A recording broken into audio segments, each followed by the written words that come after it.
À tout juste 23 ans, Anaïs est à la tête de 2 restaurants de sushi à succès. Elle nous explique sa recette secrète. Alors non, on n'a pas gagné au loto, non, on a fait donc un business plan et une étude de marché qui était assez complète, assez carrée. On a misé très petit et au final, on a doublé notre chiffre d'affaires qui était prévu. Ici à Château-Renard, surtout dans le centre-ville, on a beaucoup de restaurants, type cuisine traditionnelle française, le poisson cru. On ne retrouve nulle part, ça a été un nouveau challenge pour les Château-Renardais aussi. Les personnes âgées n'étaient pas adeptes des sushis en général.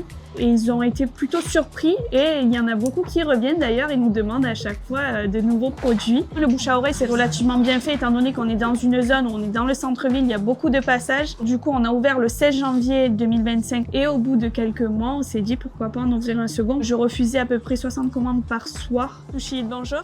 C'est lors d'un voyage en Australie avec son conjoint que l'idée a mûri. J'ai fait des études dans le commerce, du coup je me suis arrêtée en bac+3. On voulait être indépendant et travailler pour nous. On aimait beaucoup le produit, les sushis, et il n'y en avait pas chez nous à Château-Renard. Qu'a-t-on implanté les sushi wraps? C'est des produits que l'on peut consommer directement à emporter. Aussi on a notre concept qu'on ne retrouve nulle part ailleurs.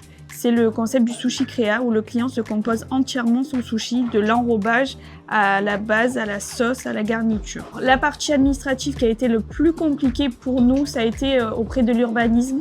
Parce qu'on est du coup en zone protégée, étant donné qu'on a les tours de Château-Renard. La devanture, on ne pouvait pas faire tout ce que l'on voulait. Pour la haute, on a été freiné sur ces démarches-là. Après, quand c'est validé, tout roule. Le fait d'être son propre patron, ça a plusieurs avantages, mais aussi pas mal d'inconvénients quand même. Il faut savoir gérer son équipe. S'il y a des arrêts maladie, il va falloir gérer, se mettre à la place, toujours remplacer. S'il y a des problèmes au niveau des fournisseurs, des livraisons, s'il manque des produits, tout ça, il faut toujours être réveillé quand même.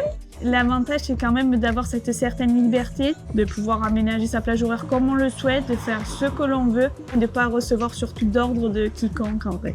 La tâche qui me plaît le plus, c'est l'administratif et la relation client. On ne vit pas de notre activité actuellement, on s'était dit un an et demi sans être salarié. C'est pour ça aussi qu'on a beaucoup mis de côté pendant nos expériences antécédentes. On a eu droit à une aide parce qu'on a moins de 25 ans et on vit oui sur nos économies. Le conseil que je pourrais donner aux futurs entrepreneurs serait de rester fixés sur leurs objectifs, de ne pas être trop gourmand surtout.